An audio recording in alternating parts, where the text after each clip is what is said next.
नमस्कार, स्वागत है आप सभी का जय भारत टीवी में। आपके साथ मैं हूं अंकित काला। जय भारत टीवी की इस खास पेशकश में आज हमारे साथ मौजूद है उत्तराखंड के पूर्व मुख्यमंत्री और कांग्रेस पार्टी के वरिष्ठ नेता हरीश रावत। हरीश रावत से बातचीत करेंगे। कुछ सवाल हैं, उनसे उनका जवाब लेने की कोशिश करेंगे। रावत जी, बहुत बहुत स्वागत है आपका जय भारत टीवी को। थैंक यू, बहुत धन्यवाद। आप लोग इस समय तक इतना समय हो गया है, राज्य सरकार, धामी सरकार 100 दिन का जश्न मना रही है और आप लोग एक दूसरे पे दोषारोपण कर रहे हैं, समय याचना कर रहे हैं। देखिए, जो है जश्न मनाना सरकार का अपना काम है, मगर जश्न मनाने लायक कुछ काम नहीं हुआ है। और फिर भी यदि मना रहे हैं, है खर्च पैसा, तो फिर उनको रोक कौन सकता है। जैसे अब अखबारों में छप रहा है ना कि एप्पल फेस्टिवल करवाया और फेस्टिवल में तो कोई आया नहीं और रुपया 60 लाख बर्बाद कर दिया राज्य का। तो अब यदि बिना किसी उपलब्धि के, बिना किसी विशेष काम के यदि जश्न मना रही है सरकार, तो मैं उस पर कोई टिप्पणी नहीं करना।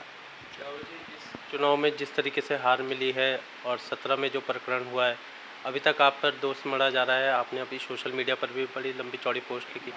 एक बार कह दिया। हाँ, देखो, 2016 में भाजपा ने एक षड्यंत्र पूर्वक और कांग्रेस सरकारों को भंग करने का एक सिलसिला चलाया। अरुणाचल भी चलाया। असम में इतने वरिष्ठ नेता थे हमारे, वहाँ जो है दल बदल हुआ, सब दल बदल हुआ। सरकार के मंत्रीगण चले गए। फिर गोवा में, मणिपुर में हमारा बहुमत था, लेकिन सरकार हमारी नहीं बनने दी है। फिर जहाँ सरकारें थी वहाँ सरकारों को गिराया गया, चाहे वो आपके कर्नाटका हो, चाहे मध्य प्रदेश हो, चाहे अब महाराष्ट्र हो। यदि उस समय उत्तराखंड में केंद्र सरकार को और भाजपा नेतृत्व को मुंह की नहीं खानी पड़ी होती, राष्ट्रपति शासन वापस नहीं लेना पड़ा होता और एक बर्खास्त मुख्यमंत्री वापस फिर से मुख्यमंत्री नहीं बना होता, या सरकार वापस नहीं आए, बहाल नहीं हुई होती, तो ये उस समय हिमाचल और दिल्ली को भी गिराना चाहते थे। हाँ, मगर राष्ट्रपति शासन को लेकर के जो हाईकोर्ट और सुप्रीम कोर्ट की तर्क टिप्पणियाँ थी, उसके बाद ये घबरा गए। ये तो एक राज्य के कांग्रेस की एक ऐतिहासिक जीत थी और उत्तराखंड में लोकतंत्र की जीत थी सही माने में। और केंद्र सरकार को पहली बार ऐसी लतेड़ पड़ी थी, तो उस पर उसको बहुत सरल नहीं करना चाहिए।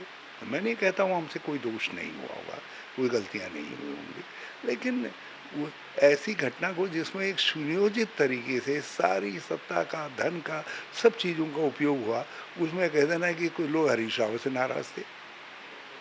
तो नाराज थे तो नाराजगी में पार्टी छोड़ देते। हम भी तो बहुत सारे लोगों से नाराज हैं, हमसे भी कुछ लोग नाराज अब भी होंगे, क्या पार्टी छोड़ देंगे? और घरों, आप सारे उत्तराखंड के घरों में जाकर के देख लीजिए, बड़े घर जहाँ होंगे होंगे 5-7 भाई, और कोई कुछ नाराजगियाँ होती हैं, तो क्या घर को छोड़ देते हैं? तो इसलिए भाई किसी पर दोष भी लगाना है तो तर्कपूर्ण दोष लगाओ, और दोष भी ऐसा ऐसा लगा रहे हो जिससे भाजपा पाप मुक्त हो जाए। अभी अभी महाराष्ट्र में क्या किया है उन्होंने, एक पार्टी को ही समाप्त कर दे रहे हैं। सरकार तो समाप्त कर दी, एक पार्टी को भी समाप्त करने पर लगे हुए हैं। तो आप इनके इस तरीके के बयान के अंदर के झगड़ों से ये सब कुछ हो रहा है। भाजपा पाप मुक्त हो जा रही है। बोलने का मौका मिला। हाँ, भाजपा को पाप मुक्त हो जा रही है, उन लोगों को बोलने का मौका मिल जा रहा है। राहुल जी, अभी हमने प्रीतम जी का एक बयान देखा, वो कह रहे हैं कि जिसकी 2022 में जो कांग्रेस के विधायक जीते हैं वो किसी की मेहरबानी से नहीं जीते। आपको इसमें कोई शक थोड़ी है कि पार्टी से जीते हैं, पार्टी के नेतृत्व से जीते हैं, लेकिन ये भी एक सत्यता है कि ऐसी स्थितियां कि वो जीत सकें, ये उन क्षेत्रों में ही पैदा हुई जहाँ से जहाँ से मैं कभी एमपी रहा या जहाँ से मैं चुनाव लड़ा। तो ये भी सत्यता है। और ऐसी स्थितियाँ जब भी कांग्रेस हारी है तब भी जो है उन स्थितियों में अब 2007 देख लीजिए, 2007 के अंदर जो है करीब करीब निकट का मामला बना। और उसमें जहाँ से मैं एमपी रहा वो क्षेत्र मजबूती से आगे आए। और उसके बाद 2012 देख लीजिए, सरकार बनाने में उन क्षेत्रों का योगदान रहा, बड़ा योगदान रहा। और 2017 में भी जो है नज़दीक की लड़ाई रही। अब अल्मोड़ा से यदि मान लिया 3 एमएलए जीते तो 4 सीटें ऐसी थी जो सीटों पर जो है 500 से 400 से 300 से पार्टी हारी। तो अब ये वहाँ के कैंडिडेट्स के क्रेडिट में जाता है। हाँ, और मैंने कहा ये संयोग है कि वहाँ से मैं एमपी रहा। मेरा मतलब था अध्ययन करो क्या कारण है, और ताकि पार्टी दूसरी जगह यदि कुछ कमियां हैं कम से कम उस स्तर पर तो आ जाए जिस स्तर पर हम अल्मोड़ा में, हरिद्वार में या उधम सिंह नगर में हैं। तो उस पर विचार करना चाहिए। हाँ, अब देहरादून के अंदर हम सब बैठे हुए हैं, इतने वोटों से तो मैं ही हारा है। लेकिन यहाँ देखो तो हरिद्वार के देहरादून के अंदर कितने वोटों से हार गए हमारे उम्मीदवार। तो ये चिंताजनक बात है, ये चिंताजनक बात है। गैरसैंण के लिए सरकार जिस तरीके की बातें करती है, आपने देखा कि क्या हाल है। अभी आप नाराज होकर के एक आपने फेसबुक में ही पोस्ट लिखी है और आप जुलाई में वहाँ तालाबंदी भी करने वाले। हाँ, गैरसैंण पर तुम मजाक बना करके रख दिया है। कहाँ है भाई तुम्हारा ग्रीष्मकालीन राजधानी? अरे एक दिन तो कोई इतनी बेशर्मी की हद होती है। एक दिन तुम मुख्यमंत्री सरकार का प्रतीक है, वहाँ रह लेते ना, आप भी रह ले, आप भी रह ले ना, चीफ सेक्रेटरी रह ले, सेक्रेटरी रह ले, कहते भाई बाकी दिन हम नहीं रह सकते। विधानसभा में कहा तो मजाक बनती है राज्य की जो है। कहा 25,000 करोड़ रुपया मंजूर कर दिया है, कहाँ है वो रुपया? कुछ एक ईंट नहीं लग रही है वहाँ। और एक ले दे करके बजट सत्र हो सकता था, वो भी नहीं किया। तो इसलिए मैंने तय किया है कि एक सांकेतिक रूप से, ताकि इनको एक चेतावनी मिले, ये समझें कि गैरसैंण का मुद्दा जिंदा है। ये तो जो 1-2 साल बाद मारा हुआ घोषित कर देंगे और उसके बाद कहेंगे गैरसैंण भूल जाओ। जो जीएसटी है उसकी वजह से उत्तराखंड राज्य को किस तरीके का नुकसान हो रहा है, जो क्षतिपूर्ति है वो भी अब नहीं मिल पा रही। तो ये जीएसटी की वजह से जो उत्तराखंड राज्य को और अन्य राज्यों को नुकसान हो रहा है, इस पर क्या कहेंगे? देखिए, उत्तराखंड को तो सर्वाधिक नुकसान हो रहा है। चलो पहले तो क्षतिपूर्ति हो रही थी, अब क्षतिपूर्ति नहीं हो रही, तो इससे हमारी वित्तीय व्यवस्था गड़बड़ा जाएगी। एक बार यही भाजपा की सरकार थी, इन्होंने 14वें वित्त आयोग के पैसे के बंटवारे में हम सारे साथ ज्यादती कर दी थी। और मैं जो निरंतर लड़ा था, इनकी पूरी पार्टी कहती थी नहीं हमको ज़्यादा मिला है, ज़्यादा मिला है। अनंतो गतवा लड़ते लड़ते मैं चौथे साल इनसे ये एडमिट करवा पाया। इनके जो स्टेट काउंसिल थी, जिसमें राज्यों के मुख्यमंत्री और प्रधानमंत्री, वित्त मंत्री, केंद्रीय मंत्रीगण बैठते हैं, उसमें वित्त मंत्री को स्वीकार करना पड़ा, कहना पड़ा मेरे इस मामले को उठाने के बाद कि हाँ, उत्तराखंड को 40,000 करोड़ रुपए का नुकसान हुआ और उसकी प्रतिपूर्ति के लिए हम 15वें वित्त आयोग के टर्म्स एंड कंडीशन में इसको डालेंगे। और वित्त आयोग के टर्म्स एंड कंडीशन में डाला गया। आज वही पैसा तो मिल रहा है, उसी से तो राज्य सरकार चल रही है। नहीं तो अभी तक तो जो है तनख्वाहों के लाले पड़ जाते। यदि अरुण जेटली जी इस बात को नहीं कहे गए होते और 15वें वित्त आयोग के टर्म्स एंड रेफरेंस में इस बात का समावेश नहीं किया गया होता तो हमको वो पैसा नहीं मिल रहा होता, तो खत्म हो जाते।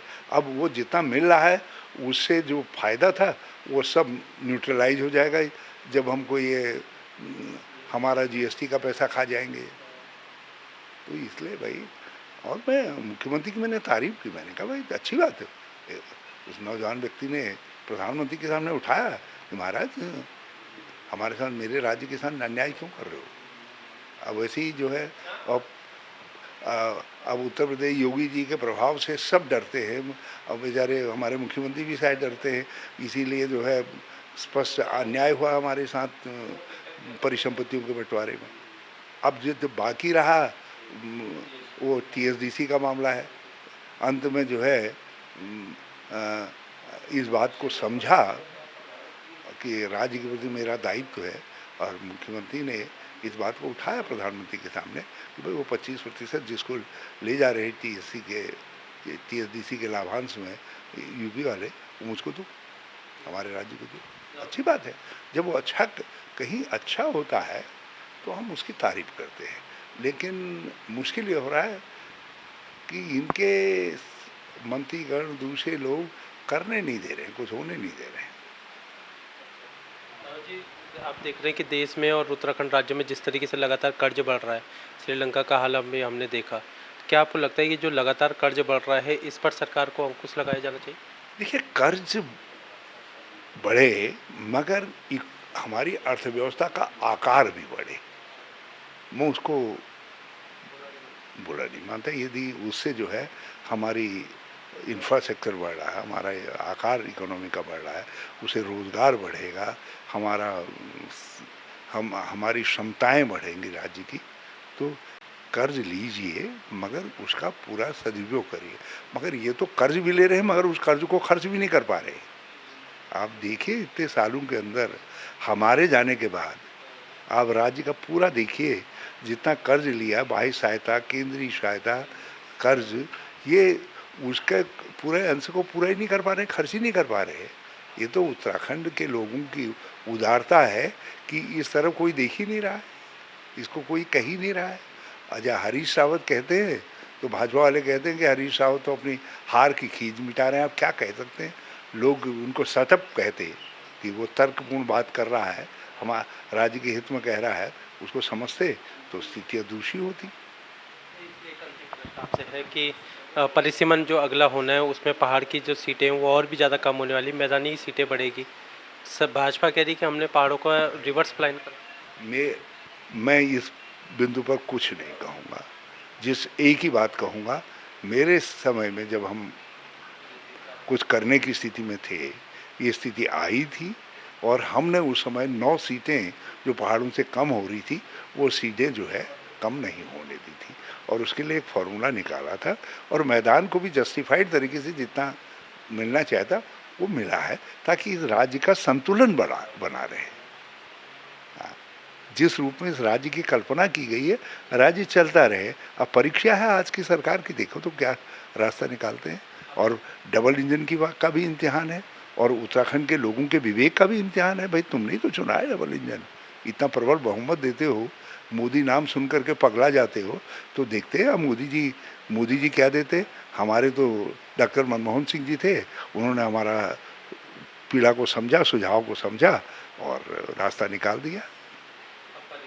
हाँ, देखते हैं डॉक्टर मनमोहन सिंह का अनुसरण मोदी जी कर पाते या नहीं कर पाते हैं।